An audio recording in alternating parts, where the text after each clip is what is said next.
Okay. Hey, there we go.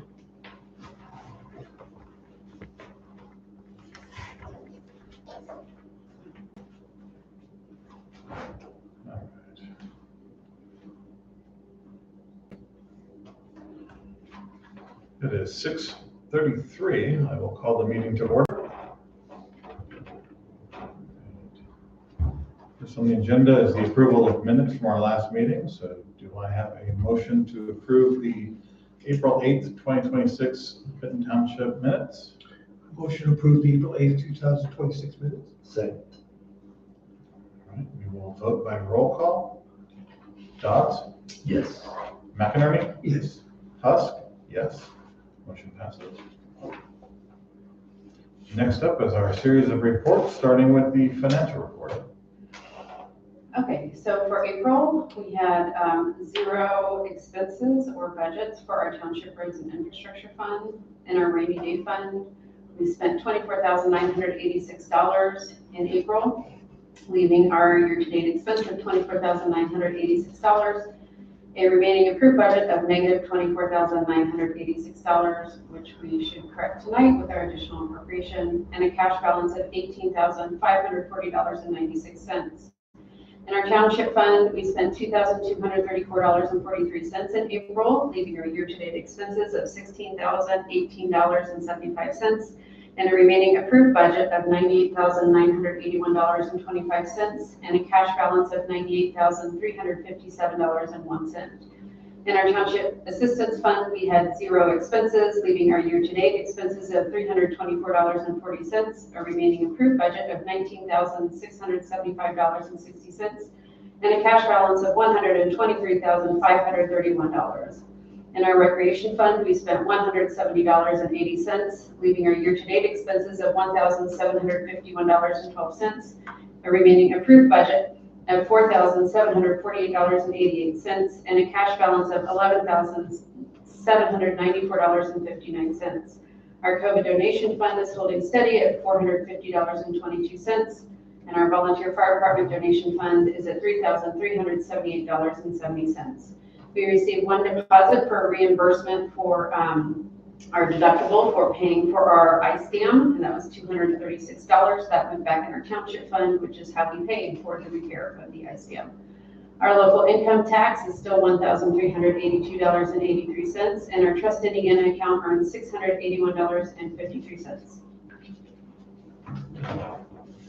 Does the board have any questions? Hearing none, do I have a motion to approve the financial report? Motion to approve the financial report. Second. We will vote by roll call. Dodds? Yes. McInerney? Yes. Husk? Yes. Motion passes. Next up, we have our trustees report. In April, I received a call from a resident regarding Canada thistle on an adjacent property, asking us to intervene regarding a noxious weed complaint. Noxious weeds are things like Canada thistle, Johnson grass, and other invasive and or harmful plants that can spread easily. This was the first time in my 14 years that I've encountered this specific situation, and was delighted to find out if the trustee does not address it, it is a penalty and a daily fine. So the property owner, after sending the requisite letters, the property owner called me and we discussed our options and timeline. He did try to eradicate this on his own, but admitted due to his health, he could not do all of it. So our mowing person ended up needing to chemically treat the area. The Monroe County Health Department has reached out asking if we would be able to serve as a mobile health site for a clinic on an occasional basis. I spoke with Mike Carter and he approved the use of the senior center, so we will be informed if this project moves forward. The Monroe Fire Protection District has inspected the township office and the Unionville Senior Center, and we passed with no issues. In April, I attended a DLGF webinar on Budget 2.0. I attended an ITA training on the USDA Rural Repairs Program. I attended the Monroe County trustee meeting with 2 local agencies presenting, one with maternal and child health and the other with the fire district CERT program. Other townships went to meetings such as a housing summit, as well as Monroe County communities operating in disaster. I also attended the annual State Board of Accounts annual meeting, and I was ill during the Vincent's meeting, so this was the Fisher's meeting. Topics were discussed include the State Board of Accounts updates and compliance, planning for an audit, conflict of interest, nepotism, and contracting with the unit, and corrective action plan writing tips. Updates this year. Although they discussed this last year, there was a definite discouragement of board members serving as deputy trustee as dual lucrative office holder, since the deputy trustee serves as a trustee when the trustee is unavailable, regardless if they are paid or not. They recommended for units consult with an attorney. They also recommended the, it's in here somewhere, the lucrative office handbook, and it basically talks about as an elected, you're not allowed to serve as another elected, especially when there's a close relationship. So it more has to do with being an office holder and serving potentially as an office holder as deputy trustee, even if it's temporary. Deputy's not elected. That's correct, but if I were to be incapacitated, then the deputy trustee would be the trustee, and then thus that would be considered elective. There was a lot of people that didn't really like the message, but they said that units can consult with an attorney, and if we can get something in writing, that we can continue on as we have. So we can discuss that later. As far as an upcoming audit, other Monroe County entities are reporting that the State Board of Accounts examiners are working with them for the routine every 4-year audit. Our last audit was spring of 2023, which I was upset about because it was after the election. So I'm hoping that they will get this in this year now. At the annual meeting, the State Board of Accounts announced that there was going to be more of an accounting of a separation of duties between board comments and trustee comments, which I thought was interesting. As far as old business, I have reviewed our test website. Everything looks okay. I do need to have training later this month in order to have our website released to us. When I stopped by the Morgan Monroe State Forest for the package that was delivered last month, the staff showed me pictures of their new sign for the cemetery. So this is going to be, you know, that yellow font on the brown board and announcing this is Step Cemetery, and if anyone has any questions, they can contact our office. So the next steps are to figure out where it will be installed. We discussed maybe having it nearby the road, but then we all kind of agreed that it would be better like in the actual cemetery as to maybe not invite unwanted folks. We should be finishing up with the repair work for the water dam later this month. I'll talk a little bit about Annie's Park further on down the agenda. The Monroe Fire Protection District is here to do a show and tell with the monitors that we purchased for our township residents. As far as the senior center, we've asked Balance and McPike, carpet tile, and flawless flooring to give us estimates for replacing the senior center carpet with a glue-on vinyl. As of this date, we have received quotes from Balance and McPike as well as carpet tile, and Balance and McPike is actually a little bit cheaper than carpet tile. So we'd like to get that third one from flawless flooring before making a decision. And then, yeah, that was it. All right, does the board have any questions? Comments? Hearing none, do I have a motion to approve the trustees report? I motion to approve the trustees report. Second. We'll vote by roll call. Dodds? Yes. McInerney? Yes. Husk? Yes. Motion passes. And finally, under the reports, we have our township assistance report. Okay, back in April, we received a call from a concerned citizen regarding a township resident who was encountering some significant health difficulties. A second person reached out a few weeks later. Both persons were advised to have a potential client call the office to start the process and gave them our number. As of today, I have not received any follow-up from the potential client. I also received a call from a possible previous client about help with electricity. This is one of these situations where I tried to call back, where no ability to leave a message and the person didn't answer. I did this three times, and that person tried to call back twice and again got my voicemail. Tried to call twice another day, again, no call, no answer. They ended up calling on the third day. This time I returned the call as soon as I got the notification and they picked up.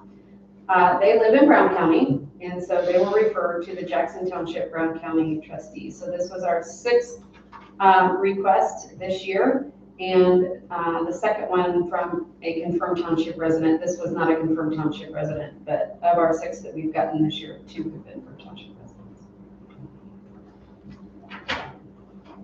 Board have any questions or comments? None. Hearing none, do I have a motion to approve the township assistance? Motion to approve the township assistance report. Second. Go by roll call.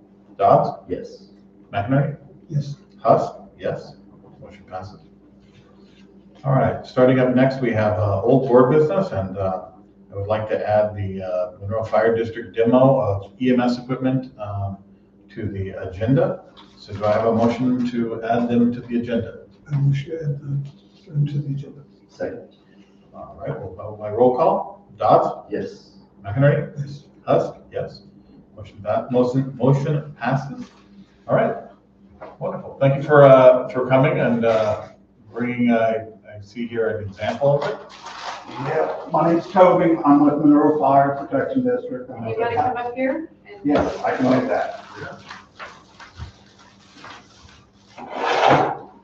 Jen said he tried on. I do not recall saying that. Okay, so we ordered 3 of these, is that correct? Correct. All right. And so where are they stationed? These are stationed at station 26, 25, and here at 24. Okay. They are on, go ahead, I'm sorry. Can you tell me where station 26 is? 26 is on Chambers Pike across the highway. It's a newer station. I think it opened last January. No, it was later than that. Just been there about a year. Okay. And so that would serve the northern part of the township. And then the other station that you said? 25, 25. Benton Township, off of Old North 37. And that's just straight across on Bethel Lane. Yes. And then 24 is our station here in Unionville. So all within quick distance. And we got them for, quote, the engines. We take multiple trucks to an incident. There's an ambulance at 25 that already had one on it, but we still need stuff for the engine because we go to other things in the ambulance. But about the monitor, these are one of the top of the line monitors you can get. It's a Zoll X series, lots of bells and whistles, but I'll go through the why we got it, what it does.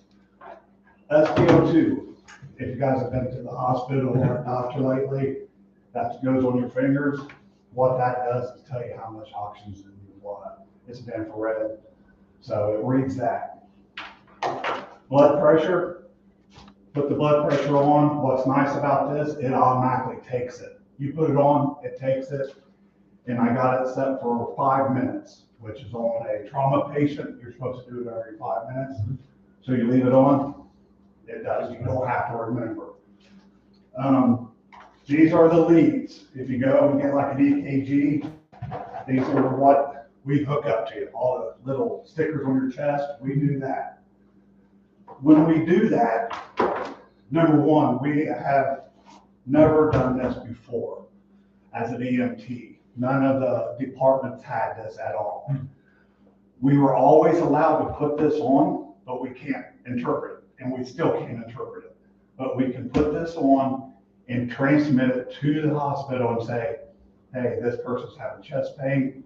You might want to look at this. So whoever we go to, it helps them out because we usually get there first. We can say, hey, let's put a 12 lead on, send it to the hospital, whatever hospital they're going to.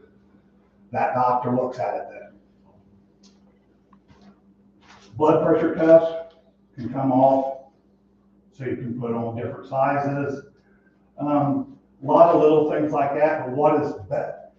When you put this stuff on, we can all do this before this monitor, but with the monitor, you can get a trending report. So when you do all your vital signs through this, you have a piece of paper copy, plus this downloads into our fire software, which is First Due. So every time it takes a blood pressure, runs a SpO2, we do a 12 lead, this downloads in the First Due, and it's already there. The guys don't even have to put it in. So that's a big thing, huge thing. Because before, I'm going to say, I'm going to tell myself, we have gloves, we take blood pressure. Right. Not supposed to, but I mean, that was the easiest way. Then you throw it away, then you're like, oh, I need that for the report. So you always have this for the report. The cool things with this, when you do CPR, they always say you want full chest recoil. Have you guys heard that? Where, you know, you want that. That basically says it's preloading the heart. So you go there, blood's rushing in, trying to go back, filling back out. On this monitor, I can't really show you. Let's actually do it. But let me turn this on. Yeah. AED mode. Attach pads. We can set it for automatic. We can set it for what we do. We can actually do it ourselves or automatic. Our AEDs now are automatic or semi-automatic. We put it on, we do CPR, and it says stay back, breathing, shock advice. Then you push the shock button, boom. This does the same thing. And those little things, it does the same thing. What is cool is down here, whenever we do CPR, there's a heart on there, and you're pushing on the chest, it actually shows it's filling up. So you can tell if you're doing good CPR. The other thing that it does is it's an end-tidal CO2. Basically, it says all this is measuring your carbon monoxide coming out, which might not sound like a big deal really, but it's huge with CPR. Because this, when we hook this up, it shows a waveform here. A normal adult just breathing is 35 to 45. If we're doing compressions, we're breathing. It will show us how good our compressions and breathing is just from this reading. If it's jumping up to 50, 55, we're not doing enough bagging.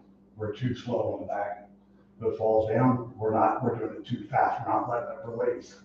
So that's helped out tremendously on seeing. People love that. They can look at the screen, know if they're doing good compressions, deep enough.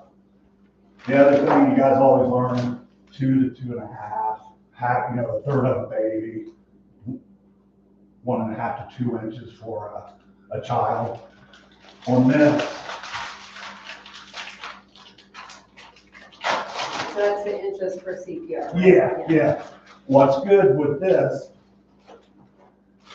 you open it up, everything's here, you hook it up to this, you have an AED connection. Goes on, these are your pads. You guys have probably seen pads before we put on. It shows right there, of course. Put it on. This goes in the middle, so right here is your chest. You're laying here, you put this one on the side. So right here is right where you're doing your compression. So it's a bullseye basically. When you hit this, it actually is showing you the depth. Yeah, don't ask me how. If you hold it and do that, it shows the same thing, but it's measuring, hey, it's like you need to do more. It's like the resuscitation that we It is. 30-some years ago, but at least this way you got an immediate. It's right there. Breathing. So when you're doing compressions, you're looking there and it's showing, okay, good compressions, the heart's filling up, and capping up with the end tidal. Because different people are different, right? Because Yeah. your chest cavities are different. Exactly. It's amazing. So this was a huge part of this. Chief Brad and I just love this part of it. Anything that will help the guys out to do better CPR, we're all for it. Absolutely. I mean, we do good CPR no matter what, but we can always use the help more, especially with technology. Looking at it, Instant feedback. it's instant feedback. The other cool thing, when this downloads, when we're doing the 12 lead or we're doing the CPR, it's going into here and it downloads into the first dude. So everything's there, the strip, the rhythm, doing the compressions, everything. They have programs we'll probably get later on that actually puts all this together where you can actually see exactly where you've messed up, which everybody, gets tired. Is better. In a lot of places that has went to this, it's like a competition for them, like, we're gonna do better CPR than you, and it goes that way. That's the gist of the whole thing. It's compact. This one has a lot bigger screen than most of them.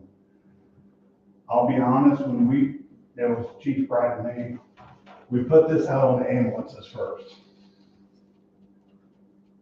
I heard it was, people did not like it.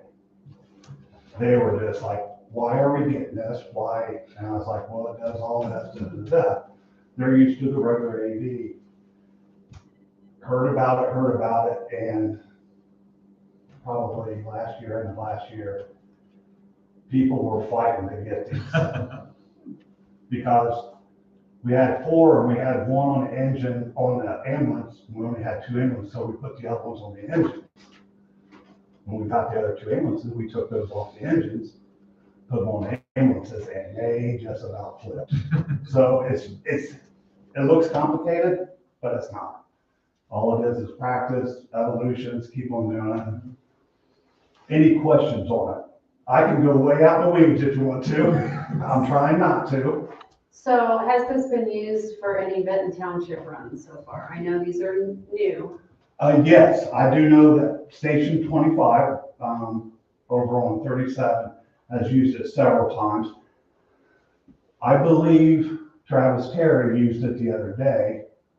Who is our house captain? Yeah, I'm pretty sure he used it the other day. So basically, this just replaces a whole pocket of that bag that we carry in. All you need is that. You still have your bag, but you have that. One person is hooking everything up, the other person's getting information. You hook them up and then you're done. How long does the battery last? You know what? That's a great question. Chief Bright and myself we help out with the WP. It's a work performance. We started going through, and I think it was this year, or last year, that whole day I had it on. Done everybody's vital signs, and it still had like 2 bars left. So it will last a whole day. Now, if you start doing shock, right, that takes more. But yeah, I was worried about that too, but it lasted all day. And I never turned it off at all. How long does it take to charge? Not long. Once it's one of those conditioned ones.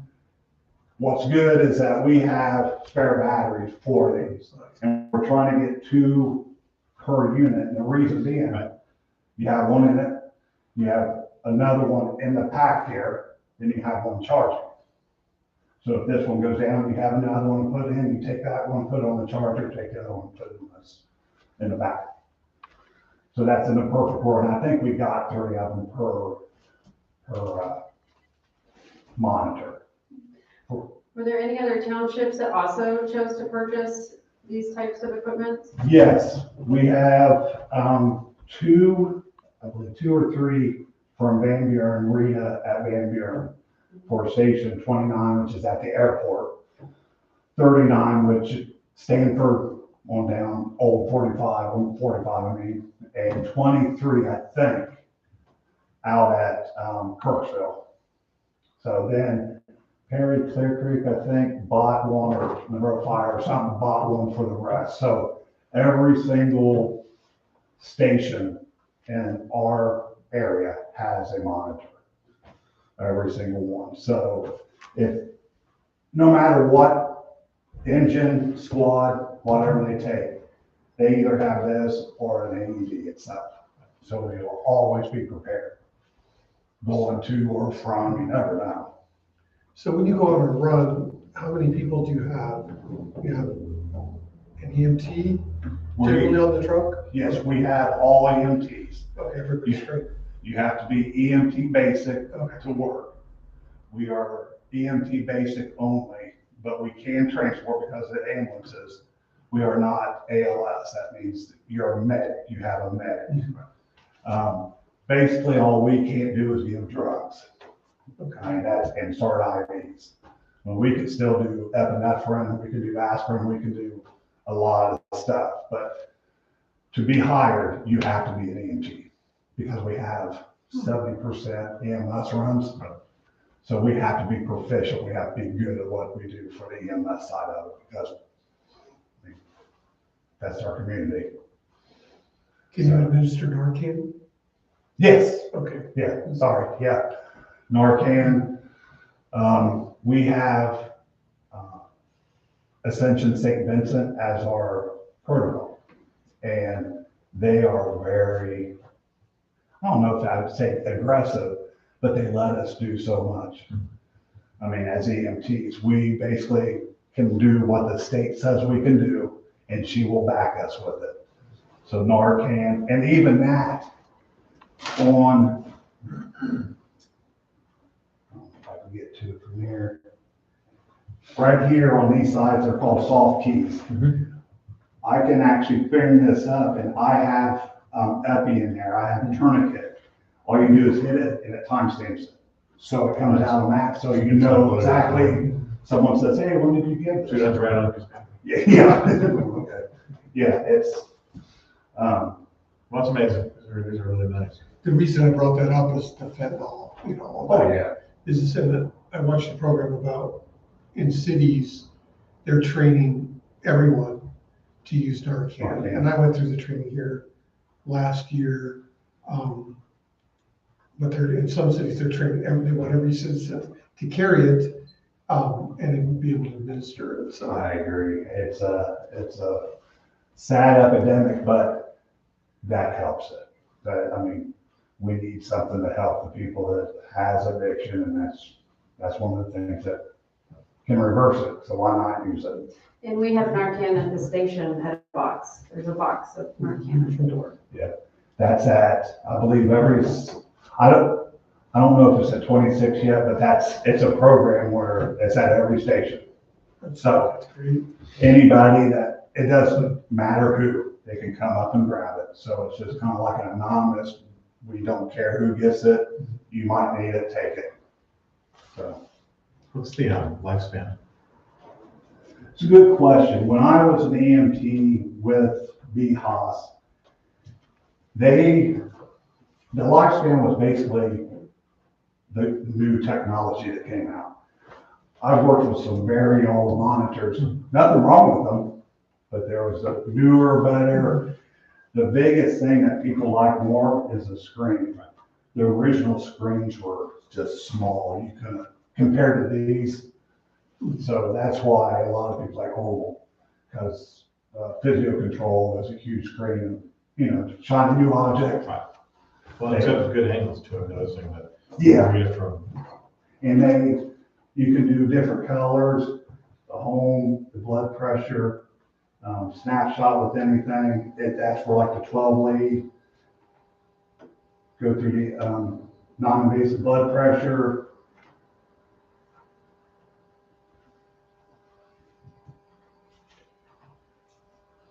Stop that. Like here's a 12 lead. So if it was hooked up, you would see it just like at the hospital. It'd be going. So when you're done, you can hit that, put your name, the date, especially the gender and the age is really, it helps out tremendously. And it acquires it, that's when you say, stay still, which, you know, if you're in the back of the ambulance, you're always going to get some bumps and everything. From this point, it says analysis, comes up here, then it would say, it'll run all kinds of paper. But here it would say the name, the pulse, all that right here, and that's what would go back into our report. And from here, see if I can do it backwards. Right here, if I go down to Bloomington Hospital, that's how I transmit. So I go down, I hit transmit, it transmits. Listens to them. Yep, Wow, that's incredible. so, yeah, all that has to be in there. We're going to put more hospitals in there, but we got all that. So these essentially have their own like cellular chip inside of them, I'm assuming? Yeah, I don't know much about computers, but this hookup, if I got the Wi-Fi password here and stuff, I can hook it up to this. It's hooked up to the trucks now, because when they get back in, they can transmit, or be in the house, they can transmit. Cool. Does it work in the cold? Yes. Works cold, water, I can get wet? yes, it can Oh. get wet. That's why it has soft keys. Yeah, it can get wet. I think it says don't submerge it for a while. Right. Yeah, Yeah, but, lake. yeah, I've had these out in the rain. I mean, people, not these, but I've seen them drop, I've seen them out in the rain. They're built for being abused. Good. Incredibly impressive. It is. So, yeah, if you ever need any more, or you want to do anything, you let me know. I'll go through it. Yeah, so I think we'll start integrating reports maybe for the next while here, just to say, hey, did it, you Oh, know, I see. did Yeah, anybody get serviced by these that that'd be nice. I don't really get to look at much of the runs. I just hear, and I know Chief Bright, he sees a lot of that, and it's made an incredible difference with everybody. It's a good thing to have. It's good for the community. I will fight that all day long. It's good for the community. Any questions? No, Thank Thank you you for so being much here. for coming. Well, you're welcome. Very, very interesting.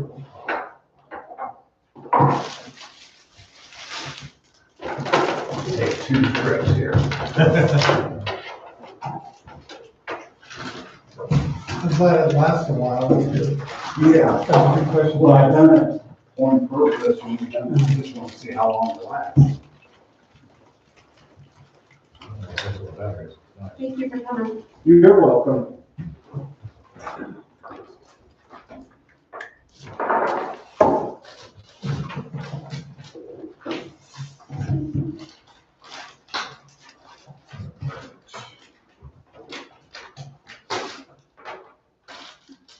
That was fantastic. Thank you very much again. All right, so next up on the agenda, we have the 2026 Township Assistant Guidelines. Yeah, so I just took the edits from last time. I also verified that the page numbers that are on the table of contents actually match the page numbers in the document. But other than that, I did not make any changes to what we looked at last time, other than as I updated the date to today. All right, does the board have any questions, No question. comments on it, any last minute? All right, do I have a motion to approve the 2026 Township Assistance Guidelines? Motion for the 2026 Township Assistance Guidelines? Second. All right, we'll go by roll call. Dodds? Yes. McInerney? Yes. Husk? Yes. Motion passes. Sign this in.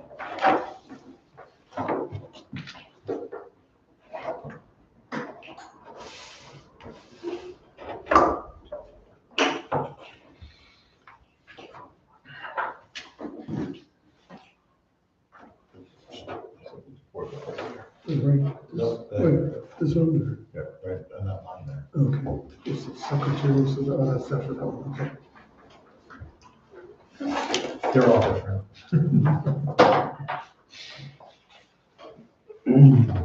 There's only one spot left. Yeah.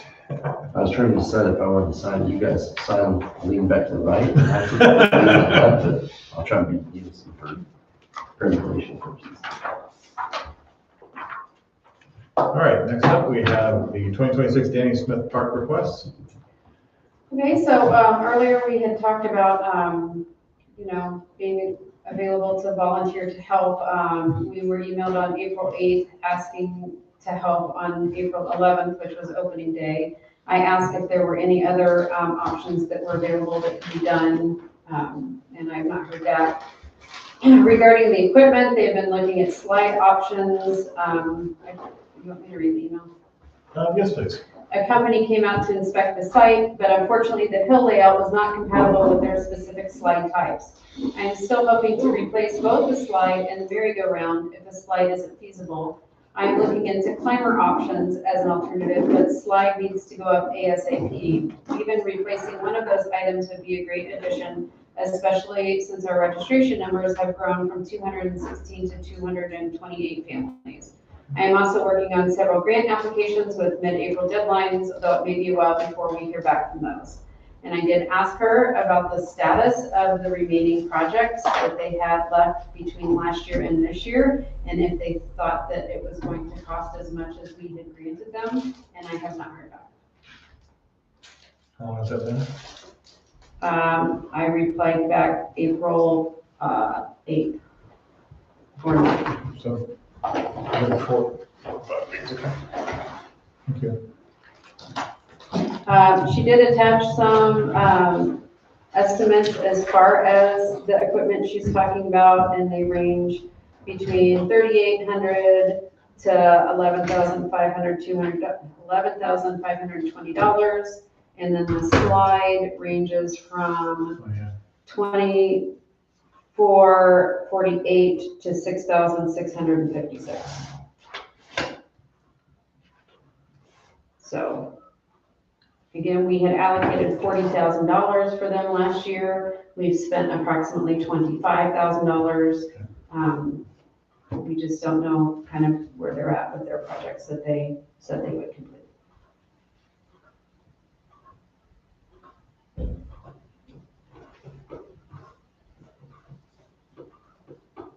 Slides are expensive. Okay.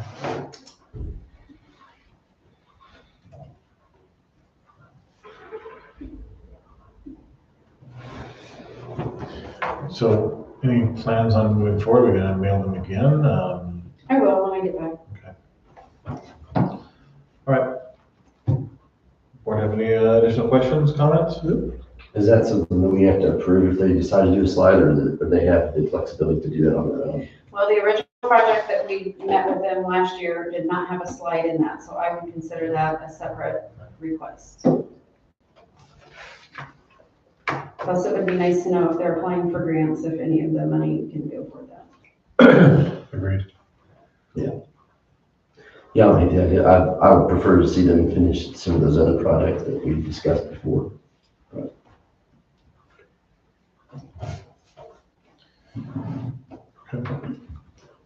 Did we ever establish a deadline? December 31st, 2026. I got a little bit of time left. Okay.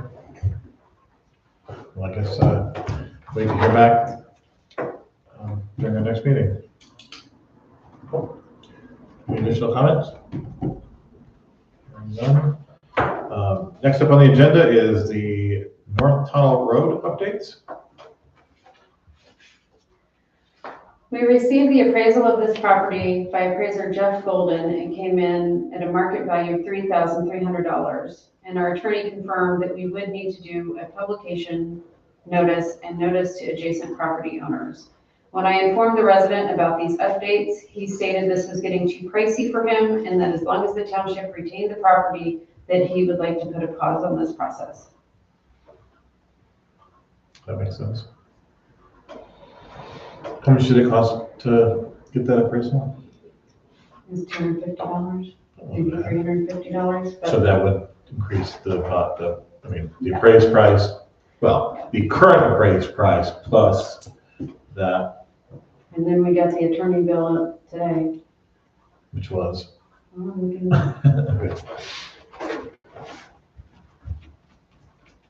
$675.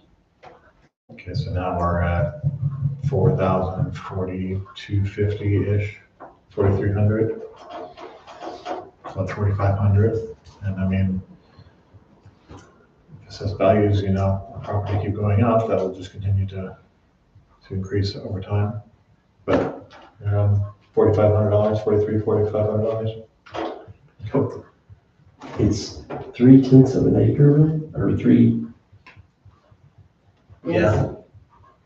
I mean, for our work to determine whether or not we own it and everything else, has to go into the cost of that Yeah, to be reimbursed for the township, so. I just don't think, I mean, that's not a reasonable price, in my opinion, for that, but I think it's great that we know that we own it now. Yeah. But I think that that's for 3/10 of an acre out there, and you can't use it to do anything. It's not, No, it's just add to a property, really. yeah. Use it to build a driveway.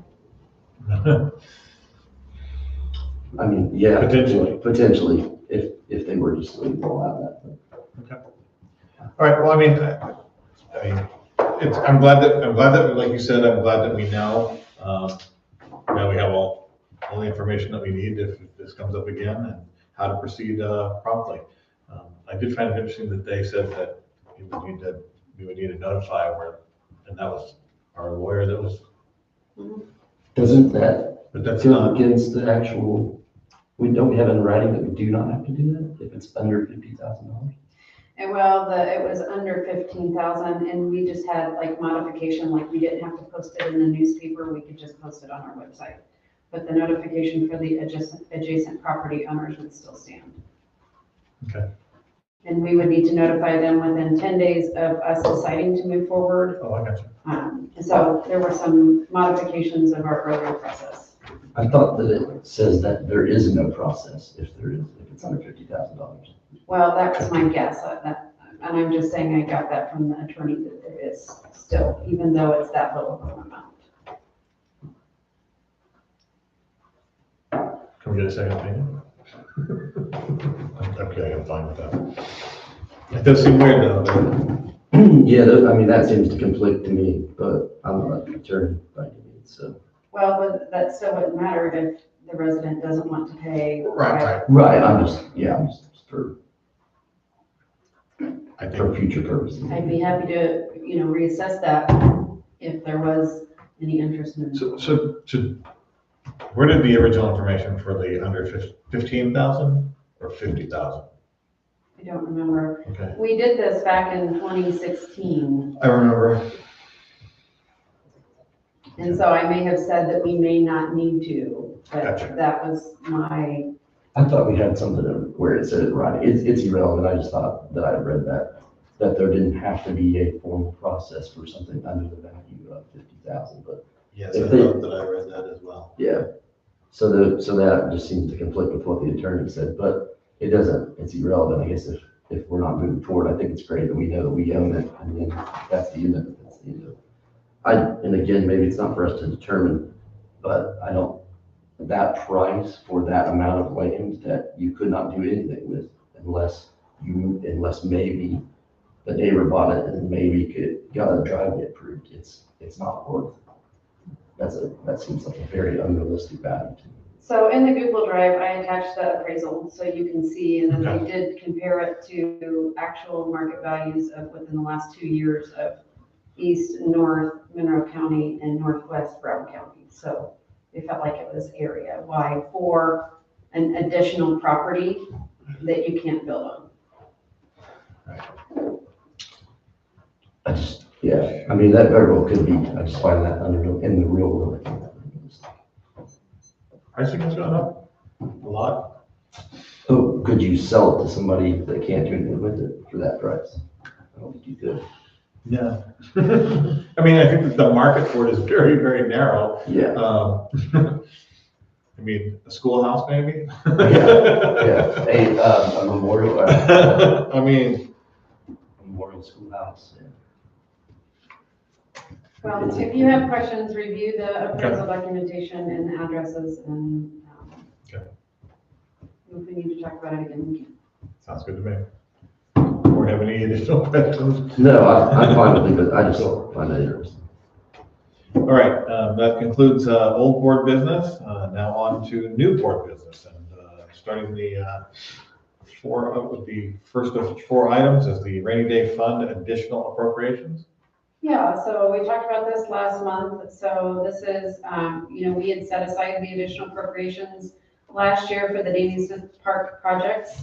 They were granted up to $40,000 and we didn't receive any receipts until somewhat recently. So this additional appropriation is for our rainy day fund and the capital outlays fund for the $40,000 that we had granted the Danny Smith Park, of which approximately $25,000 has already been spent. So, all right, additional appropriation resolution. Whereas it has been determined that it is now necessary to transfer appropriation within the rainy day fund than what was previously appropriated. Now therefore, section 1, be it resolved by the Benton Township Board of Monroe County that for the expenses of the taxing unit, the following additional sums of money are hereby appropriated out of the fund's name and for the purposes specified subject to laws governing the same. Rainy day fund, major budget classification, 4,000, capital outlays, 40,000, total for rainy day fund, 40,000. Board have any questions? Do I have a motion to approve the additional appropriation resolution? I motion to approve the additional appropriation resolution. Second, We'll vote by roll call. Dodds? yes. McInerney? Yes. Husk? Yes. Motion passes.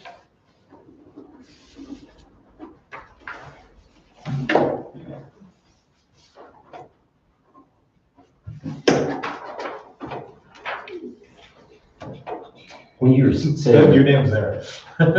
when you were saying about the fine thing, that goes, so that's the township gets fined if you don't take action, or the homeowner gets fined? I believe it's the trustee, so I don't know if that would be the township or me personally. Wow, that's interesting.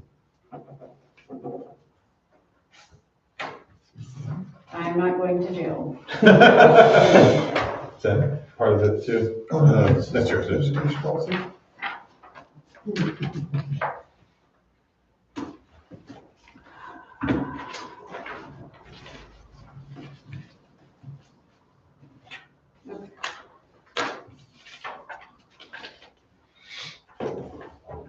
What if you, I guess, what if they don't do anything? Like if you, I guess you just have to inform them that they have.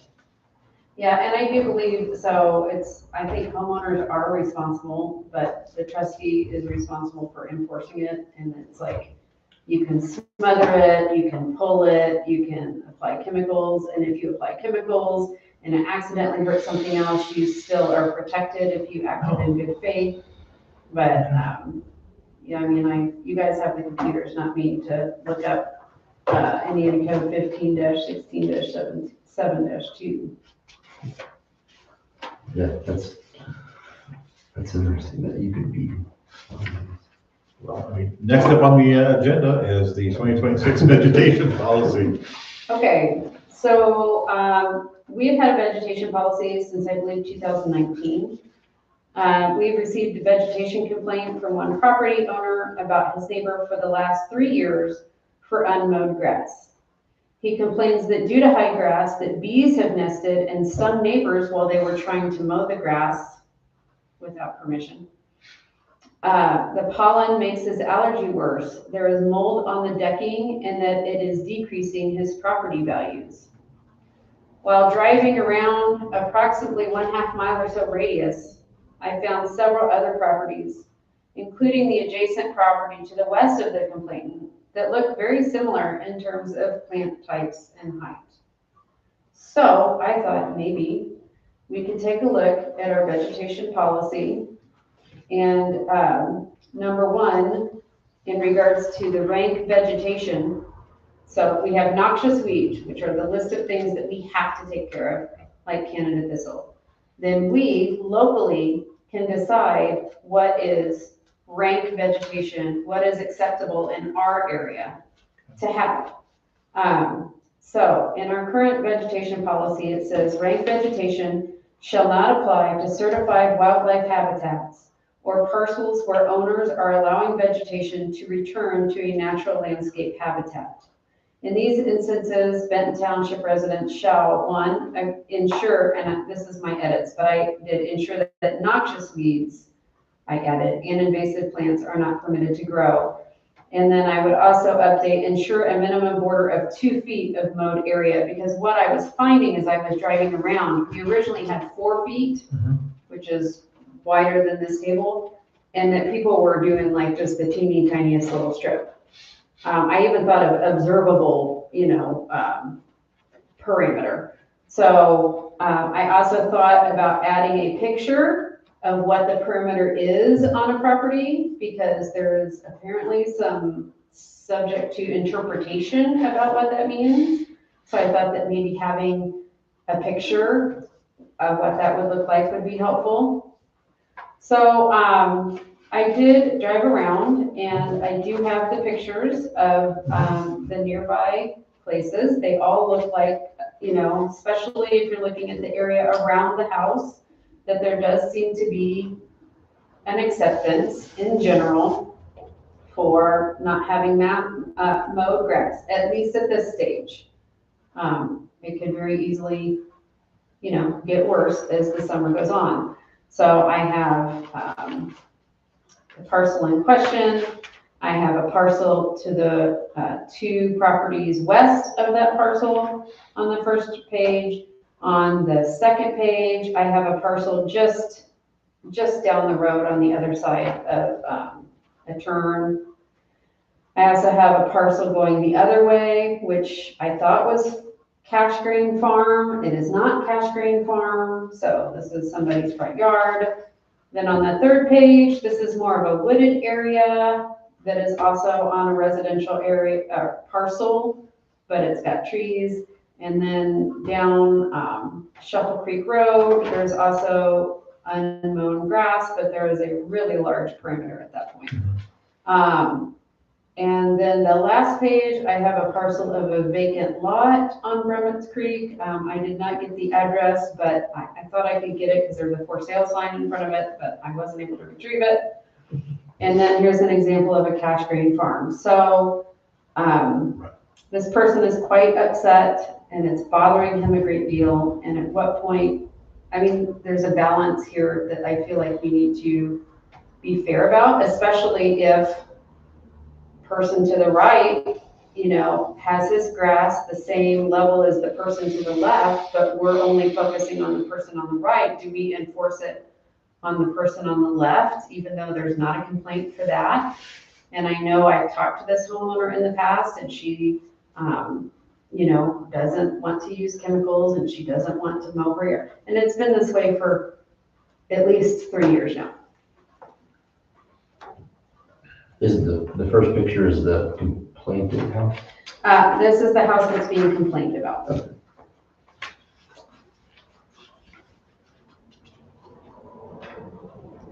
Okay. Which right now he does not have a perimeter. So despite the fact that there is a vegetation complaint, we would ask that, at least with our current regulations, that there is a perimeter.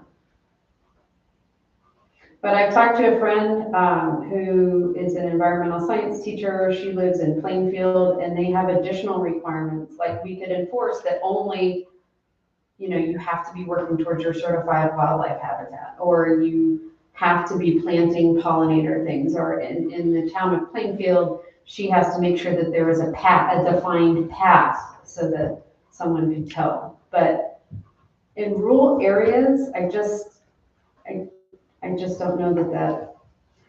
Do you know, does he live there? Mhm. Okay, because this is the same complaint that's happening year after year after year after year. And I remember, at least I thought I remembered, that he wasn't there at some point, and that I remember when, this was maybe 2 years ago, 3 years ago, he did come and mow it, I think, right? Am I remembering that correctly? Yeah, so the earliest complaint that I have was 2024. Okay. And the picture in GIS, he had great landscaping. So I don't know if it's been the same owner this whole time, but we just need to be fair. Like, we need to figure out our local ordinance, if this is still okay to have a perimeter, but otherwise let your yard grow. even if it's upsetting someone else. And then he did say, I don't know if I mentioned, decreasing his property values. So I've had a complaint last year that this person was actually putting his home up for sale and that he was worried about it. So I don't know if this person is planning on selling. Yeah, I don't think it decreases the value of your property, but it does definitely, you know, it is a little bit alarming if you're trying to sell your house. I do understand that. And we only act if there is a complaint, correct? Correct. So we're not going out and, you know, tape measuring everybody's yards and. No, this complainant also made some, you know, personal insults towards the person. So, you know, we don't really act on personal insults, really. It's kind of about the data. Yeah. But by our current vegetation policy, they're in violation, right? Right, they would have to have a perimeter, but that is based on the complaint that there's bees in the yard, that the pollen is making his allergies worse, that there's moldy deck, and that it takes away from his property value. Which I could also counter that and say, well, you're not paying as much property taxes if it's decreasing your property value.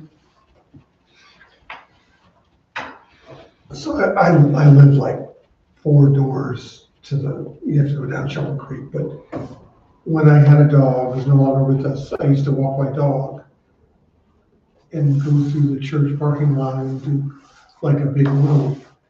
And those 2 houses, in terms of like visual, they look exactly the same. So it seems strange to me that someone would complain about something that they're actually doing the same in their yard. And I mean, and the whole like certified habitat thing, if you're going for that designation, but you're still not taking care of the weeds and the things that are a problem, that also doesn't seem quite right either. Well, no, I think that there's, yeah. What is the perimeter, is that like, would that be, so just off the property line, or would it be off the road also? Yeah, off the road and so we had perimeters such as exterior property lines as well as roadways and easements. So for example, we have a utility easement in the back of our property. So if the utility company had to get, you know, we mow it because if the utility company had to get back there, they need to have access to that. But yeah, so I feel like in this situation, the perimeter has not really been adhered to. And I just thought that 4 feet sounded really big if you're push mowing or weed eating it. Yeah. And what is the correct perimeter? Our current perimeter is 4 feet. Okay. And you're advocating increasing that? I had 2 feet because sometimes it might even be 1 So you're, feet. Or even a visible perimeter, maybe not even. I think, I mean, I think then we're getting too vague. I think there actually really needs to be more of a description of 2 feet, 4 feet, and then, you know, within some reasonable estimate thereof, you know, give or take, you know, a few inches. But I think visible really, I mean, that could be, I mean, literally 2 inches, you know. I have been called for vegetation complaints when it was at 8 1/4 inch. I mean. It's a good way to use neighborly feud against each other, yeah. Well, that's when it's, you know, you're starting to attract things that you really don't want to attract, and vermin and snakes, because they like that type of habitat, of environment. But we're only, we are responsible for vegetation, not because of a public health issue. Right. So, you know, as far as the concerns about bees or pollen, that's more like public health department. That's not a vegetation issue. What's the standard for choosing not to mow your yard because you decide that it's for whatever reason, but you don't take care of it, I mean, it's the same, the result is the same. Here's, see what I'm saying, like, if you say, well, I don't know, but I don't know. But then there's also the thing of, somebody should be able to enjoy their own property without being upset by their neighbors. I mean, I see the complainant's view too, other than the fact that his neighbor on the other side has the exact same look. They are exactly the same. Yeah, for me, I fall on the side that we are a rural township, and I think people choose to live out here because of that. Because they don't want to be in the city and have more city standardized rules. And so, well, I can see being upset if your neighbor just decides to let their yard become a jungle. I think that is their yard, and unfortunately, I would err personally on the side that we enforce it as little as possible and don't be overbearing, I guess. Does it obstruct the road in any way? Well, that would be the other thing is, and we have that in here as far as, now we do have vegetation that's not covered by the above definition should be decided by the township trustee on an individual basis. The following additional criteria will be considered in select cases. Number one, interferes with public safety, such as visualizing oncoming traffic or on a public sidewalk. Number two, extreme deviation from the aesthetic appearance of adjacent houses. But I also, again, you've got the adjacent house situation here, or there's several properties within a half a mile. If mowing or trimming the area presents a significant risk to safety for the homeowner, and if mowing or trimming the area is a threat to wildlife. We've actually had these discussions. I know there was a slightly different board back at that time, but if there's a bunny's nest there, they didn't want to be like rolling through with the mower, or the board at that time specifically wanted to be mindful of nature. Well, I would think since the proximity to the school, that it would be important that be kept clear and clean, because you're coming up to, and when the children are let out, the traffic backs up for quite a ways. I mean, it's 20, 30, 40 cars deep. But I think that perimeter would still adjust. I mean, I drove by there today. I didn't have any issue not seeing the road ahead of me or not seeing the school. I thought about we could take a field trip. Continue our board meeting. We've got a laptop. Just take the live stream. So I walked here today, so I went past both of them, because I was so close, but. So by our, I guess there's two questions here that I have. By our current standards, they are in violation, and so, something needs to be done. The second thing is, are you asking for changes to our current policy?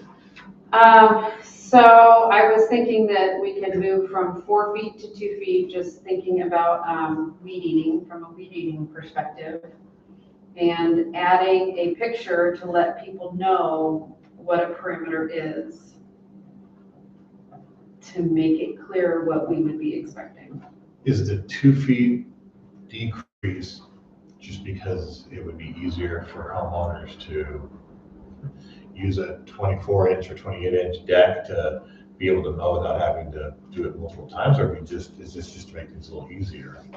I'm wondering what I don't really see the difference between 2 feet, 4 feet, and even 8 feet. I mean, you have to get out there and somebody has to do some mowing. So I don't think somebody's going to go, well, you're only doing 2 feet here, so we're only going to charge you $20. But if it were 4, we charge you 80. I just don't.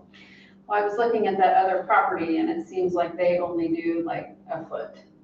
I was just looking at what other people do. I see. We seem to have people that do a perimeter of varying degrees. Some of them are very big, some of them are very small. And then we have people who have the opposite, where it's like a potential situation with like a steep hill or a deep ditch, or where they will let that vegetation grow, but then they mow the whole rest of their yard. Right. Well, I mean, I guess I'm confused in a way. And if cars are pulling in and out, like the one house, the house next to this has like 7 or 8 vehicles. So like, to me, that's, if you're not cutting the grass right alongside the road, then you are obstructing the vision of the person pulling out and then the person coming. Right, but in this situation, they live on State Road 45, so technically that's the highway department. So there's another one on Tunnel and 45 that we get a lot of complaints about. It's not the homeowner's responsibility to clear that. I call the Department of Transportation and they take care of it. And they're really good about doing that, and they, Well, sure, but I don't want to get too far into the weeds here. There it is. Been saving that all night. I mean, what's the rationale for a perimeter? To let us know that they're letting their grass grow is purposeful because they're mowing the outside. But otherwise, if they're not going for and you're allowed to grow your grass, natural habitat. but And you see those along the road here where people have signs where they put up and it says, do not mow. Do not mow," okay, you so know, if you're going for a natural habitat, then you have to have a border that indicates basically that you're still taking care of your property and you're moving forward with doing that. Okay, I kind of get that. I was just wondering why our only requirement was to have a border for our vegetation, but it's really not. It's just for that sole usage. Otherwise, you're required to mow your entire lawn to a certain height. Correct. Yeah. Which is 12 inches. And I talked with our mower, I said, how high, like, if we had to take action on the eastern one, I feel like we would have to take action on the western parcel. But there's no complaint on it, so we don't have to. Correct, but I just kind of feel like the way this is going, that person's gonna then complain. Sure, and I understand that, but I mean, if there's no actionable,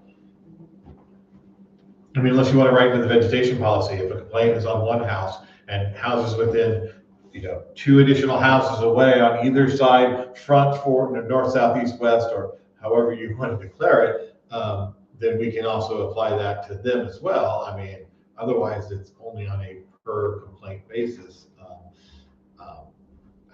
for good or for bad.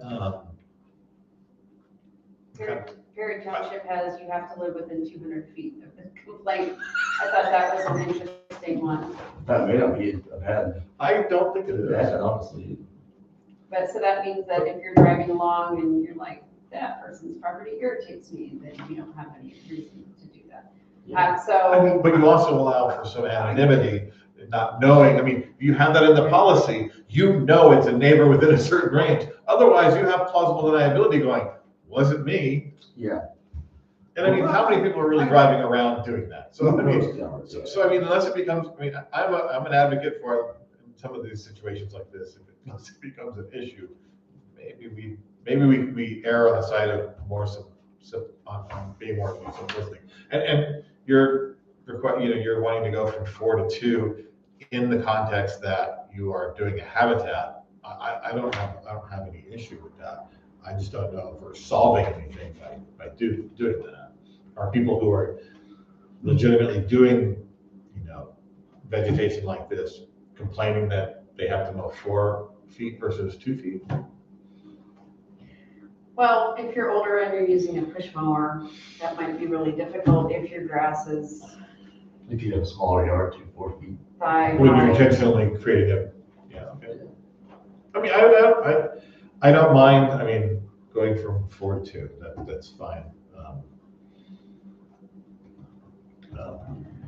So what are we thinking about the natural lawn? For me personally, I still think that it's, it's not a neighborhood. And so unfortunately, sometimes your neighbor is going to choose to do different things with their property. This obviously the property not in question here, but the property that you were saying on Tunnel, 45 and Tunnel, where the grass does grow right there next to the road and it does become it's already a hard place to see. Like, I can see that being a complaint for somebody because of the safety factor, but if your neighbor, that was a beautiful property before, and they chose to go in more of a homesteader direction where they're using the yard as a garden and there's greenhouses and stuff like that. And I drive by it every day and I think, man, that used to be like the prettiest old house, and now Another one corner. yeah, and now it's not, in my opinion. But my opinion doesn't matter because I don't own it, I don't live there, I don't pay taxes on it, so. But if you were a neighbor, would it bother you? Well, yeah, but it's still not mine. It's not mine to be upset about. So I think when safety is an issue, I think if you're a direct neighbor, I have another friend that lives on Tunnel Road that has a house next to them that has let their yard become like a more natural prairie style. And he was getting upset because they were mowing a strip along their driveway, and the driveway is like right on the line. And it became an issue for them. So in that instance, I think the perimeter is a good idea, because if that neighbor got their way, his safari was growing into their driveway, and it was annoying. So I think a perimeter there is good because it keeps that. And honestly, if you're letting it grow, I mean, 2 feet may not be enough. I mean, if it gets wet and it starts falling over, I mean. I'm not stuck on 2 feet, but there's so many people that do the lesser one. So I thought, well, if a lot of people are doing a lesser one, then is that community acceptable? I mean, I think it's. As long as it's not a safety issue, like you said, like the highway does come in periodically and clear, because if you're pulling out off tunnel on Highway 45 and that's overgrown, you cannot see what's coming. So, But you have, I mean. But I also understand, like what Jake is saying, is like there's also some people choose to live in the country because they're live and let live. I don't want to mow my yard every 4 days, and some people do want to mow their yard every 4 days. So I understand that point of view too.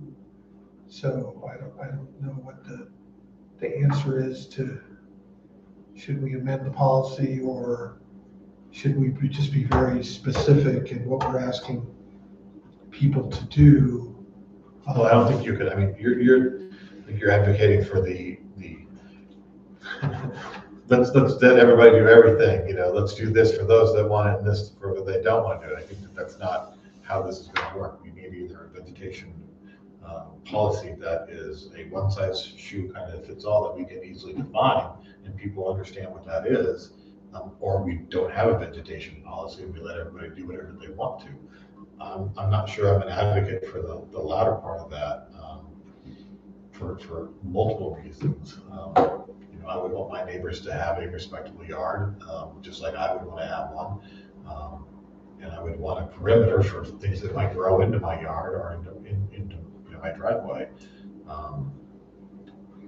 And when my wife was on the board, we used to go look at these places, because that was her job working under Michelle, and they were they were clearly overgrown. They weren't just like a little bit, maybe they missed a couple of days. You're talking like, grass almost up to your knees. Right, but if you're okay with the word overgrown, then you open up, then it's whatever. It's 2 feet, 5 feet, 8 feet, doesn't matter. So I think that, I guess reading the current policy, do you have objections with the current policy as it's written? I think we need to move on a little bit here and figure out what we want to do as a township for vegetation complaints. I think that you had one that was potentially going from 4 to 2. I think I would keep it at 4.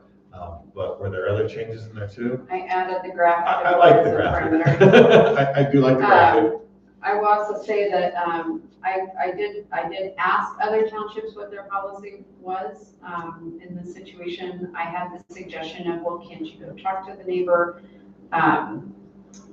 I based on past history, I don't feel like that's going to be very effective.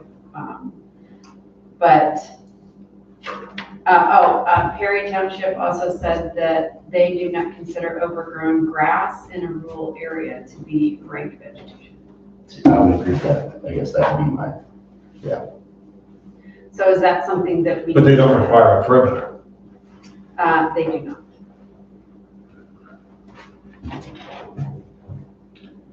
I mean, yeah, I'm okay with our current policy. I think it's pretty straightforward. I think it's Well, how many times is this, I mean, pretty reasonable. how many times is this brought up per year? Once or twice. I'm personally, there's nothing here that I disagree with. I like the what you just said, the overgrown grass, maybe, or the grass not counting as far as that interpretation. However you said it Well, was if it's, better. so we're talking like only grass, right? Not anything else that might be growing up as well. Is that what you're saying? Like So- if trees start growing out of the Yeah, grass. so trees are excluded, shrubbery, flowers, ornamental grasses, or agricultural crops, including vegetable and flower gardens. So according to. But you could have a garden in your front yard, right?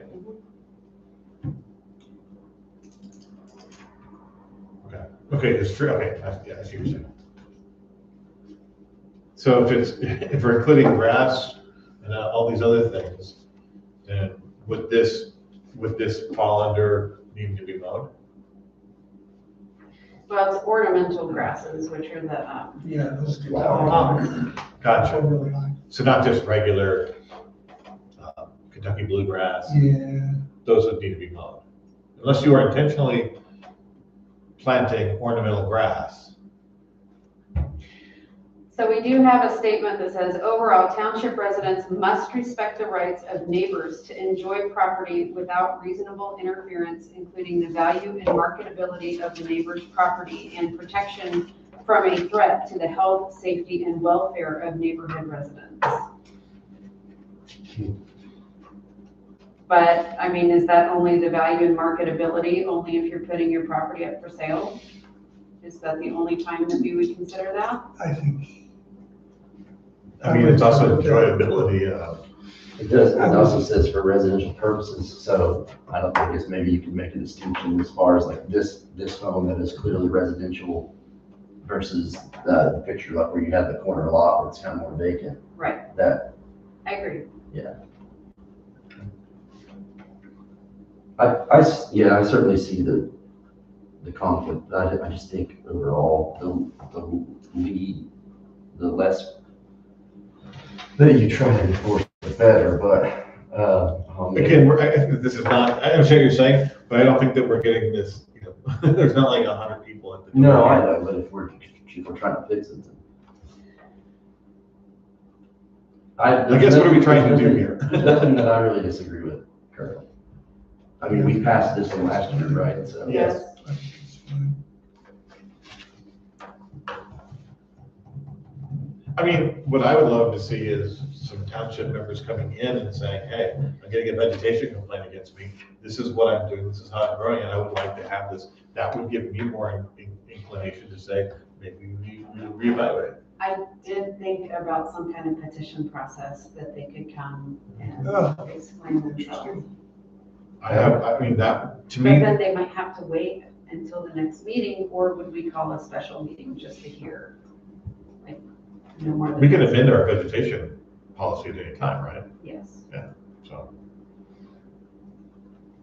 I mean, if we were to make an error, say, in one of our policies, and somebody was to bring that to light, you would correct that, I would like to think, pretty quickly, during a board meeting or two, and not have to wait till a cycle. Would that be something that you would all agree with?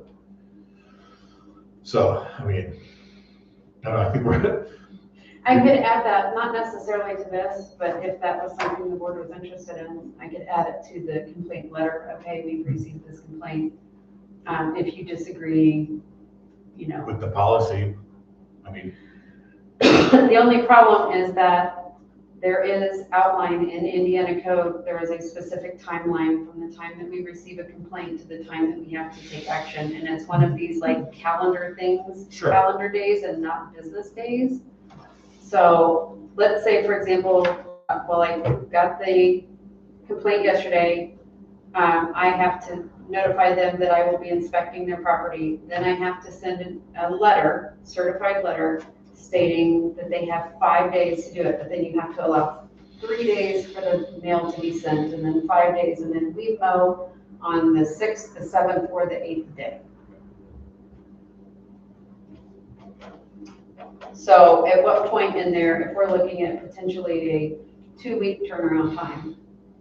Yeah, I think my thought process was they would need to address it under the current policy, but if they wanted to in the future have the policy be changed, they were more than welcome to come in, and it would be based on our time frame. But that vegetation complaint would need to be addressed as it was written in the policy at that time. Just like I can't get pulled over for speeding and then complain about it and get them to lower the speed down to, I would have to address that at that time, and then, maybe then look to make a change down the road. Well, and then there's the whole thing of would they still be responsible for the fees for that mowing? Because Indiana state, we can't make a law that goes over Indiana state law, right? Indiana state law says that if you're given an option to pay it, if you don't pay it, then we'll put it on your property taxes. So I just wonder any kind of petition. I see what you're saying. Yeah. Okay. But I feel like certainly that would be, if they wanted to explain it, but otherwise they're still responsible. Yes. And again, this is probably just one. No, I'm with you. Yeah. Yeah, it's a tough spot, honestly. I think that continuing with the way that unless you have any changes that you want in there, I think that I would be fine with approving it as is. But I am more curious because Jake has made some good points here to continue to look at that potentially for a future day. Well, I don't think we need to take action on this at all unless you're planning on changing it, unless you felt like, given the evidence that was presented tonight, that we needed to take action. I think as is fine for now. Other than that, is it okay if I put like the picture of the curb? I don't think that changes anything. I think that is just providing more description. Okay. Well, I will just put it in the letter then. As long as that is not, copywritten art. It is in Excel. Okay. All right. And then I think that we were all given, that was an hour, I think, almost. We were all given in advance the 2026 policies, and as we did last year, I think that, I don't know if we want to go over them all tonight, but we've received them all as they are now, and we can review them for any changes that we may have for the next meeting. Yep.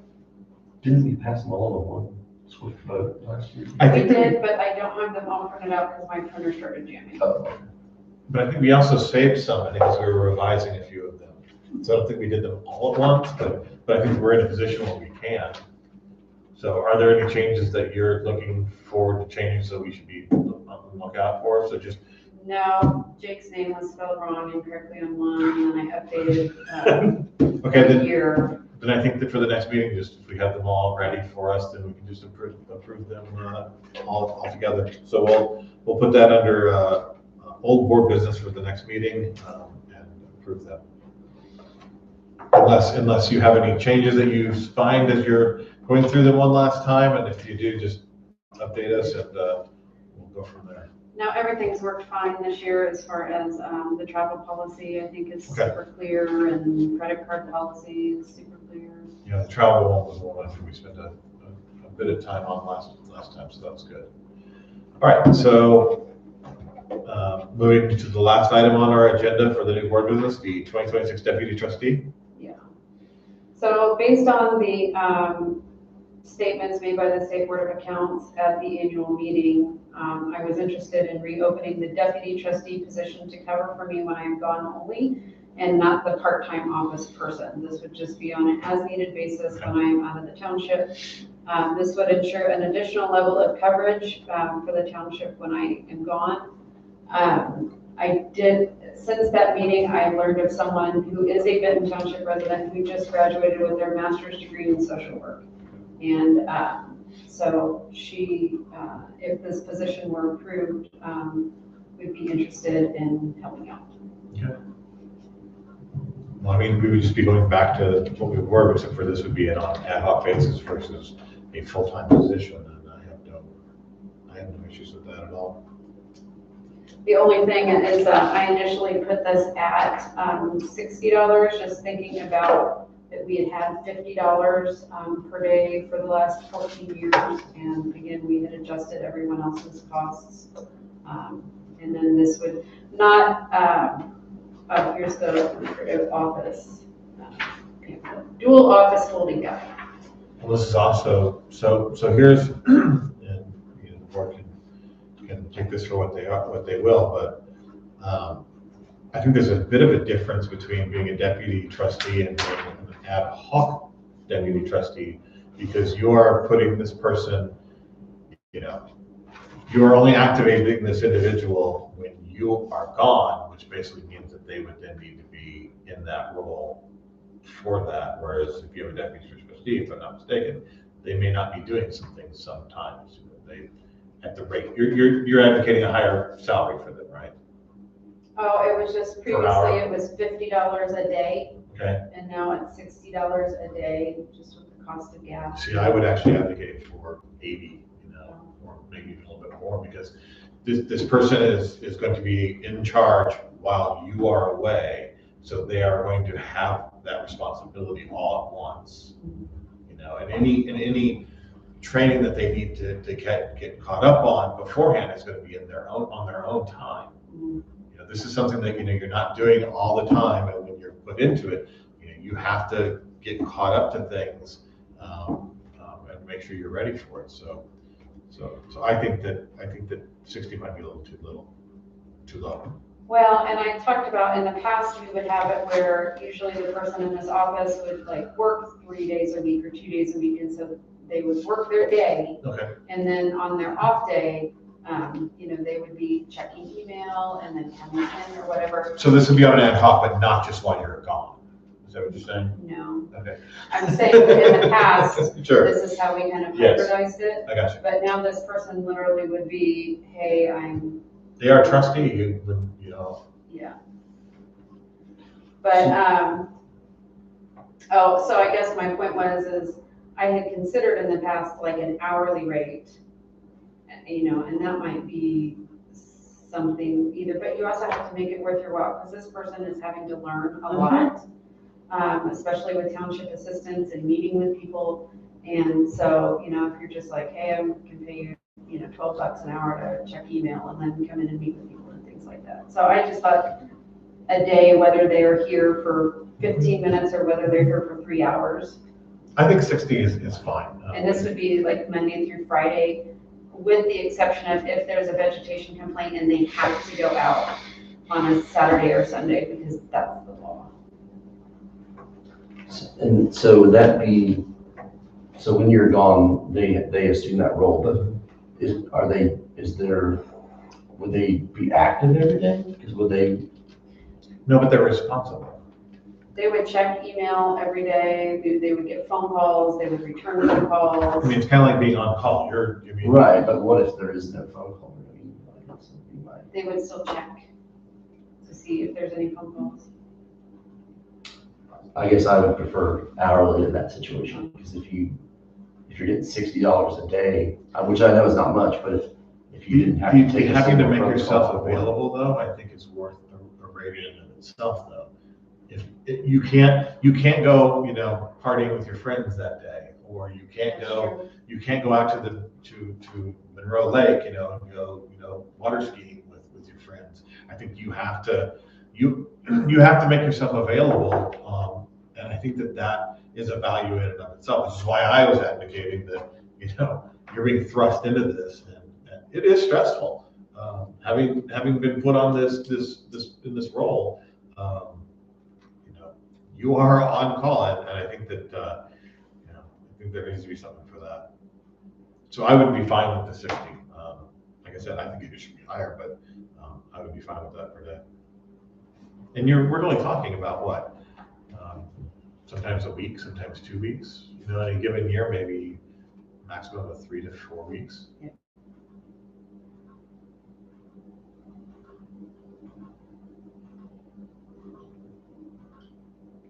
So that's my 2 cents. So I don't think that was $60 a day. So a week would be $420. Yeah.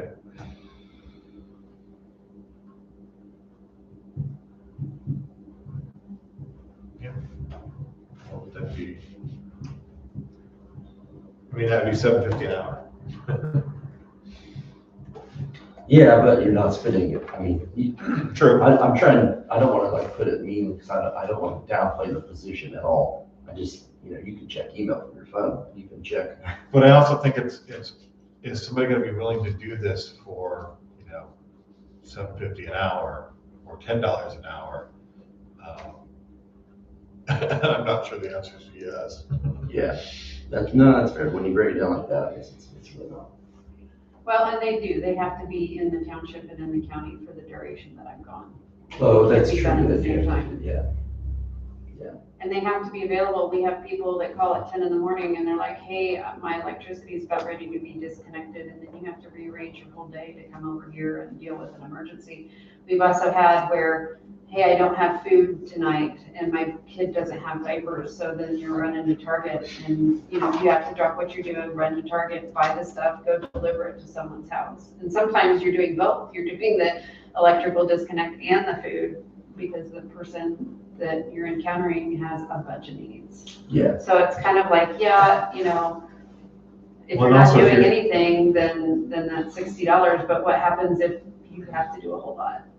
And having gone shopping, it's not an in and out. It's trying to spend the money wisely to get the most, but also to make sure that you're buying something that's quality as well, or as much as you can. No, those are great points. Okay, so I'm assuming that, is this for discussion? Are we looking to approve this tonight? It's up to the board. I would prefer that we do it tonight, then Sure. that way I can get started with that person. But I if think not that is, tonight. no, I think that's fine with me. I mean, we can flow the board, so, do you have specifics on this, or is that just 60 a day ad hoc? Are we approving the position for it and determining the rest of it later? What do you want a motion for tonight? To approve the updated Township Form 17 that would approve that position at that pay rate. However, what? Go ahead. Well, we added the position back in. Yes. And then their pay rate. Okay. But the piece of paper I have in front of me does not have the correct date on it. So do you want me to go print out the one with the correct date on it, if we're gonna approve it? What's the date? The 8th day of October in 2025. I think we can just cross that out. Are you okay with that pay rate then? Yes. Well, is everybody okay with that, or a majority? Well, so now when you make the other argument, now I feel like I also. I guess I wish that there was a way that you could do like on an inactive day, say that it was one rate and then it was matched, but I know that's probably not reasonable, so $7.50 does seem pretty low. I guess I was forgetting that you had to be functionally remain inside of town. Well, I think what we're looking to approve, I think what we're looking to approve right now is saying 60 a day for the time. And I think that's fine for now. And if we think that it needs to be more, we can address it then. But I will go with the trustees' thought process on this. And so if you've done that, then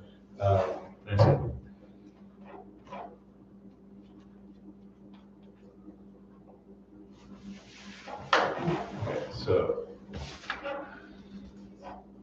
they're all on the side. So this is, what form is this again? Township Form 17.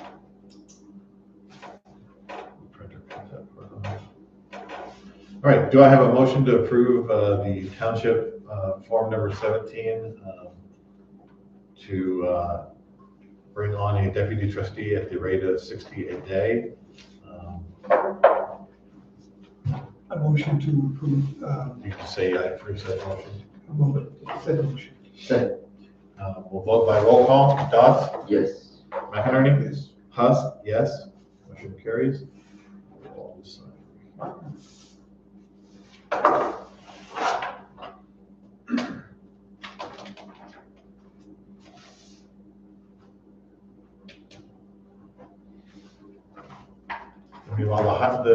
While the discussion on the vegetation was certainly a highlight tonight, I do want to reiterate how thankful I am that the Monroe Fire District came in and showed us the equipment that we purchased for the township. I think that is absolutely amazing, what they are able to put in such a small unit like that with such a gigantic screen, with removable, rechargeable batteries. I'm very grateful that we approved those. Thank you to the trustee for making that, for bringing that up as an option. Well, and here before too long, we'll have to talk about our capital improvement plan for this year. I look forward to it. And with that, we have no public comment. So do I have a motion to adjourn? Motion adjourned the meeting. Second, Vote by roll call. Dodds? yes. McInerney? Yes. Huss? Yes. We are adjourned. That's 8:08.